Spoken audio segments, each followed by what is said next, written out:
Hey, what's going on, everybody? Back again. You know what time it is. Time for a little Twin Peaks. Season 3, Episode 11. Pretty good episode overall. Even the more mundane aspects of the show were pretty enjoyable. Like the whole encounter with Dougie and the Mitchum brothers, and some of what's going on within Twin Peaks with the Bobby and Shelley and their daughter, and so on and so forth. So yeah, let's get started. We start out some kids playing catch, and ball goes astray, and they end up coming upon Miriam, who was the woman that Richard Horne assaulted in her trailer because she was basically threatening to expose him as the hit and run killer of the young child. Becky realized that her husband, who I didn't even know they were supposed to be married. I thought they were just dating, kind of doing a imitation of Bobby and Shelley at that age, but apparently not. Cheating with another woman, so she calls Mother Dear for help. The whole soundtrack during some of the Becky scenes in this sequence of events it gives it kind of an ominous feel, almost like there's it's not just I don't want to say that it's a lodge inhabitant or something, but it seems like there's just I don't know, something off about her whole situation there with the way that the soundtrack kind of gave it a real ominous feel. So maybe I'm reading a little bit too much into it. Maybe I don't know. Maybe there's something else going on. As people were trying to, they saw was it Amanda Seyfried? Or Seyfried or whatever, and assumed that she was going to be like the Laura Palmer of season 3. I don't know. I don't think that's the case. But there's a possibility that she may have something more to do with the overall plot, or maybe it's just the Bobby and Shelley storyline, and kind of giving them bit of a past history, because apparently they had a kid at one time. So Shelley comes to find out what's wrong. Becky steals a car, and Shelley decides to attempt at being a stunt woman, I guess, for jumping on the hood for whatever reason. I don't know why that would ever seem like a good idea. Easy enough to track the kid down. Carl, of course, helps out, gives Shelley right back into town. They call the police station to let Bobby know what's going on. Becky goes to, I'm assuming, the apartment of the guy or the gal that her husband's cheating with. Apparently nobody's there. She fires a few bullets through the door anyway. And it's kind of a weird camera shot as it kind of travels down the stairs to her douchebag husband and the woman he's cheating with. I don't know. Like I said, the stylistic approach to that chair makes it seem like, I don't know, that was intentionally done to hint at things that are a bit different.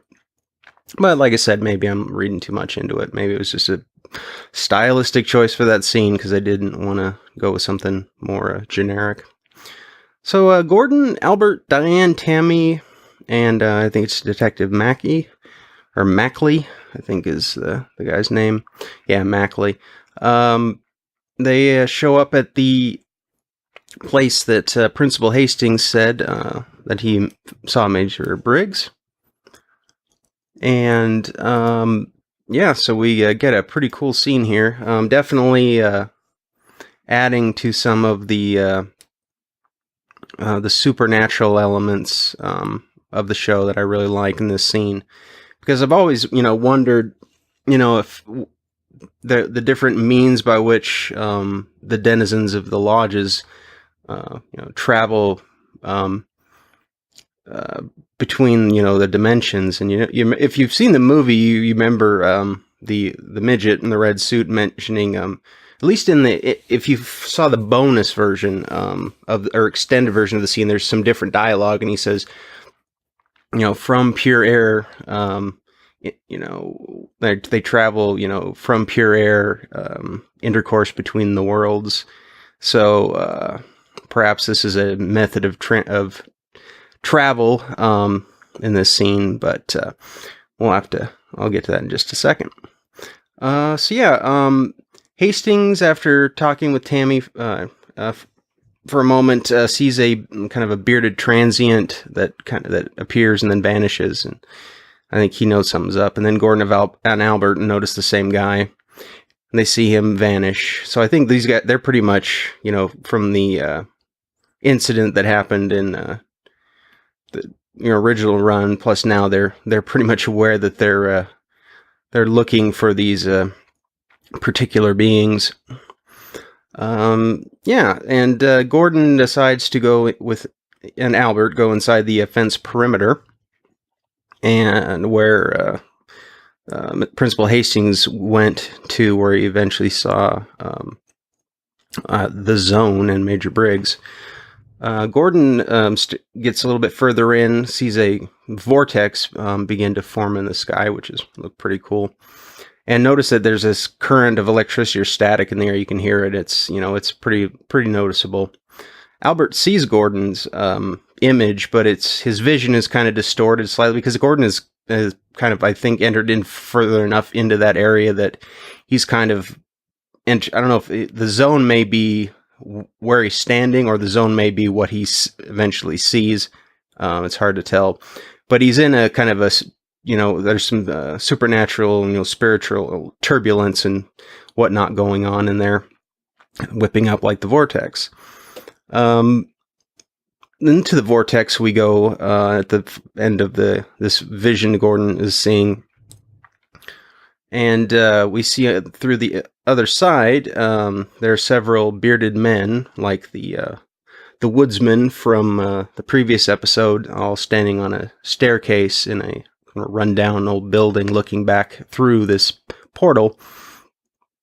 We're pretty sure that these guys are Black Lodge denizens, because, like I said, in the movie Firewalk with Me, Philip Jeffries, played by David Bowie, goes to, or says that he happened upon one of their meetings, and there's several guys in there that are actually dressed kind of like old lumberjacks, and this is before, this is 25, 26, well, I don't know if it's 25, 24 or something, around that, years ago. So that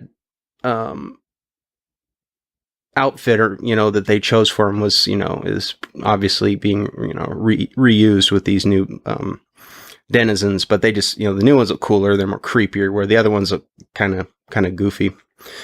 Gordon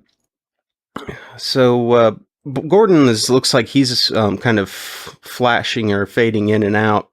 It's almost like what we saw when people enter the Black Lodge, for the curtains, we see their image, and then they kind of fade into the, and then of course the lodge curtains fade out. So I think if he had stayed there, he would have been transported to the location where those three,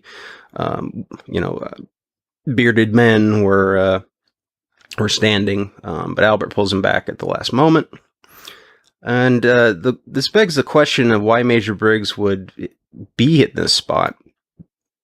Because apparently he told them that, or Principal Hastings and Ruth, that that he had been hibernating or something, if we call from the previous episode.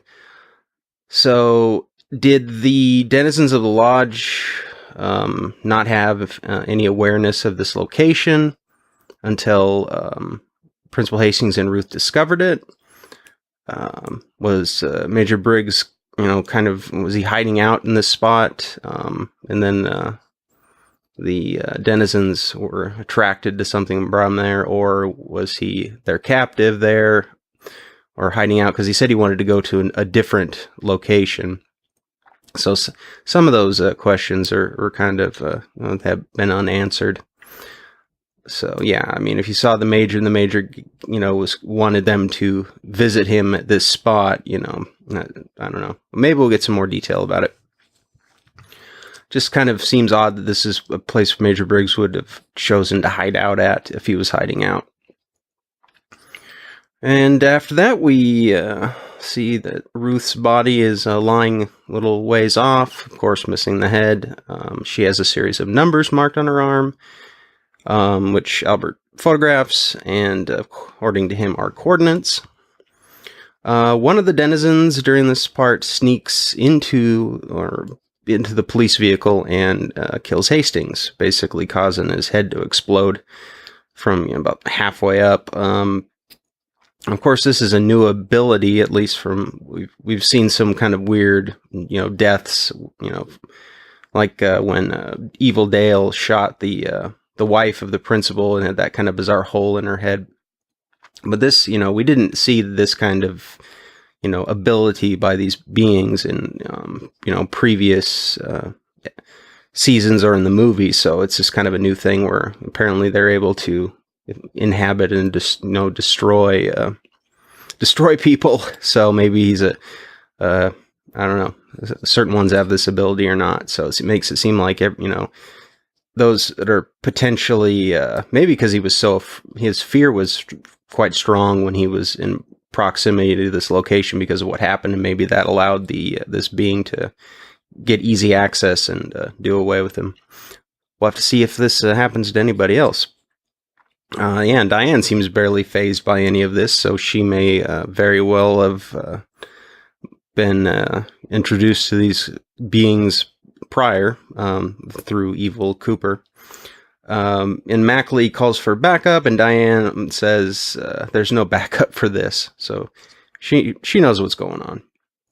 And also notice that the street location is 2240 Sycamore. Remember the Sycamore Grove out in Ghostwood Forest. Sycamore is for another location where there's some serious concentrated supernatural activity going on. We see the creation of a vortex in the sky for the first time. So I thought that was a really cool touch. Gives the other beings, seemingly a lot more power, or at least the ability to generate something like that. So yeah, it adds a little bit more, I think, gravity to the situation when you have these kind of phenomenon occurring out in the open air in this specific place. So that was pretty cool. Bobby and Shelley apparently are divorced. I'm assuming that's the case. Becky wants to get a divorce. I don't blame her. And Red, the drug runner guy that Richard Horn was working for, or bringing back the drug trade at Twin Peaks, and apparently Shelley is hooking up with him.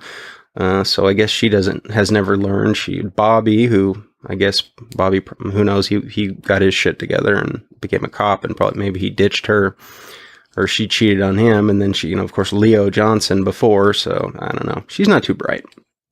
And her daughter isn't exactly making the good of decisions either, so I guess runs in the family. And once Shelley comes back in, sits down, and Bobby's kind of like, "Oh, that was great. Could have saved me the embarrassment and made out with that loser later." A kid accidentally shoots a bullet through one of the Double R's windows, causes a huge scene. Needless to say.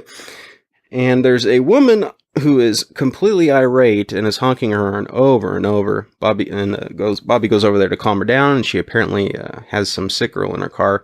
And sick seems like an understatement. She almost looks like a reanimated corpse. Throwing. I thought she was going to almost projectile vomit in Bobby's face the way she was kind of moving closer and closer. That looked more like either a possessed human being or a reanimated corpse. I don't think that individual was going to live for much longer.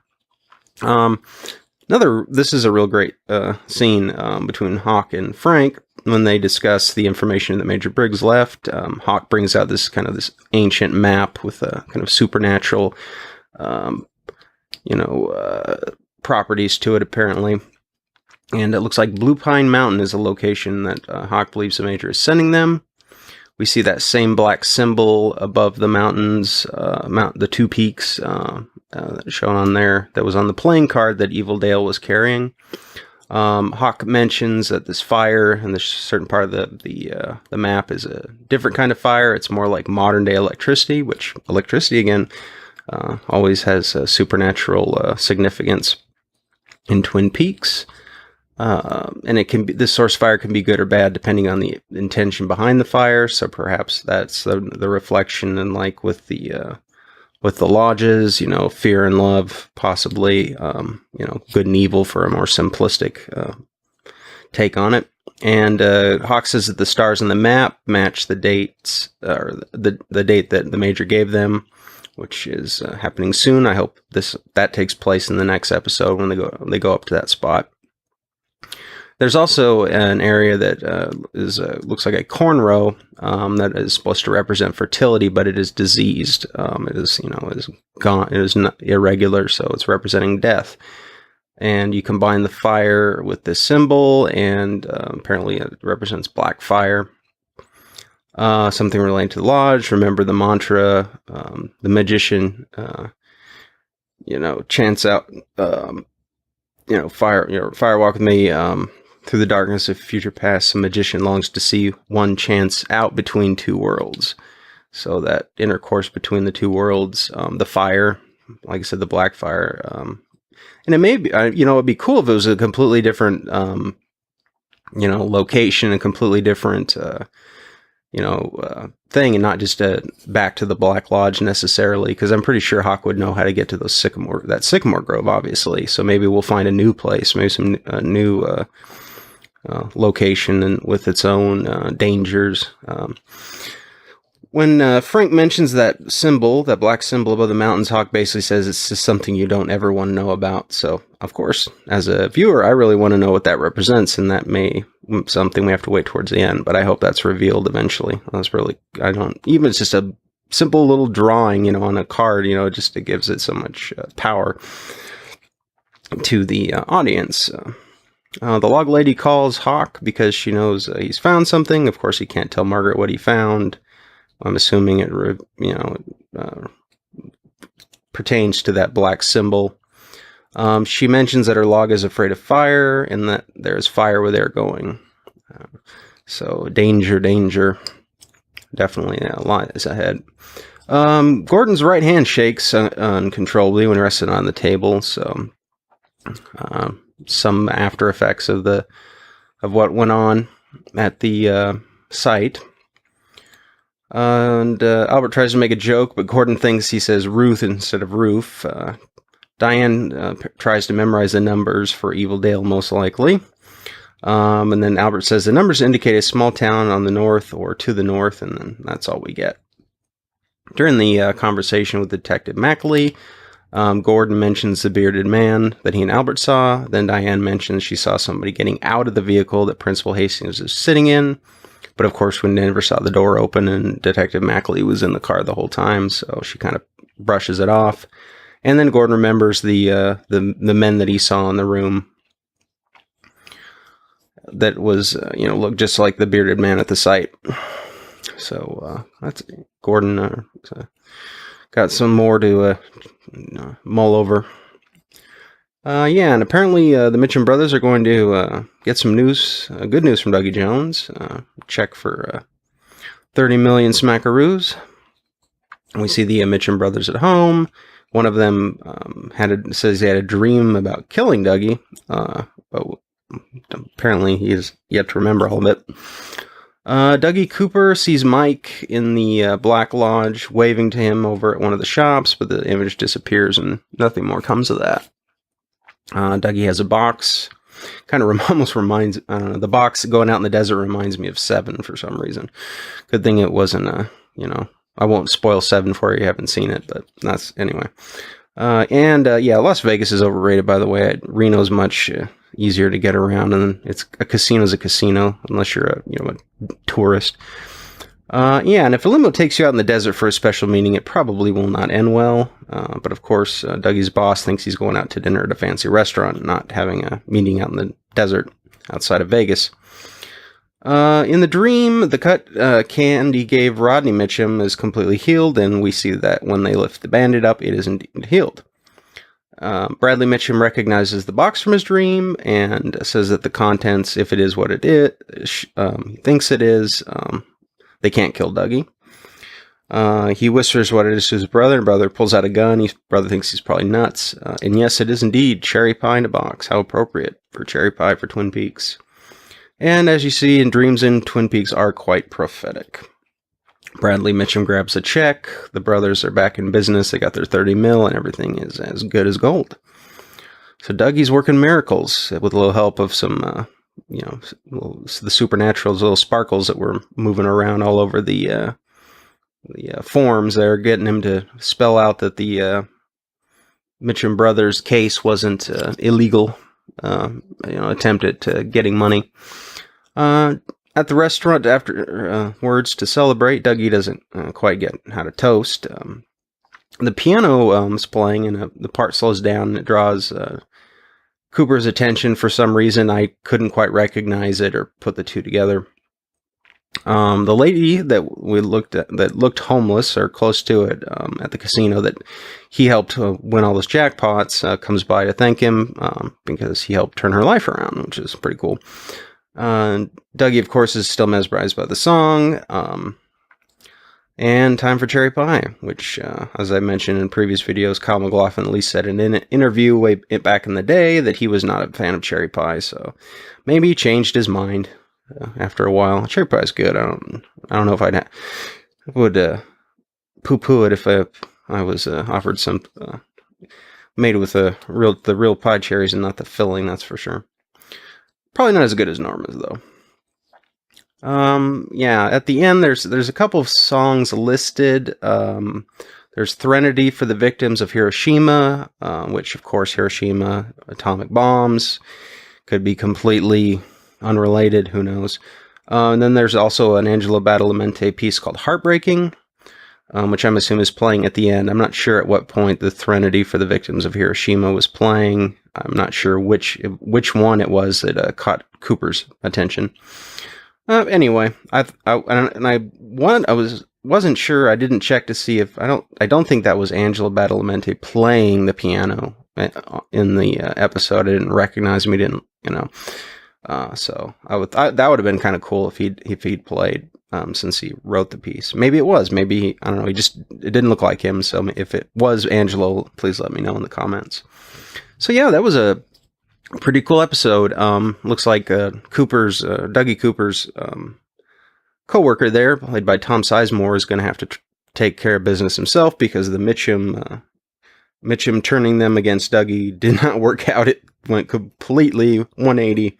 Now he's their best friend. And so that'll be interesting to see how that plays out. Like I said, we'll get some more supernatural activity from the lodge. And maybe we'll be headed to Blue Pine Mountain in the next episode with Frank and Hawk. Bobby Briggs probably too. I'm looking forward to that, definitely.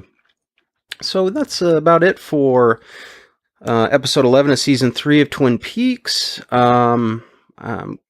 I just started up, for those that didn't know, I just started up a Patreon account. Yeah, like every other Tom, Dick, and Harry, of course, but why not? So I'll link my Patreon account in the description there, and if you find my Twin Peaks review series of any value, since I have put in a decent amount of time into it, and I've got a total of 41 episodes currently, plus the movie done. And if you feel like you'd like to contribute to the channel or to the effort, feel free. I'd appreciate it. Of course, it's not obligatory. It's not required. I'm not going to gate my content behind donations. So it's just on a purely voluntary basis. And that being said, folks, looks like part 12 is lined up for the 30th, so I'll be back with the episode review. And also, by the way, for those that you don't know, I'm also doing the Game of Thrones Season 7 series reviews as well, so those will be up there also, if you're a fan of Game of Thrones. Until then, folks, until the next review, episode 12, take it easy.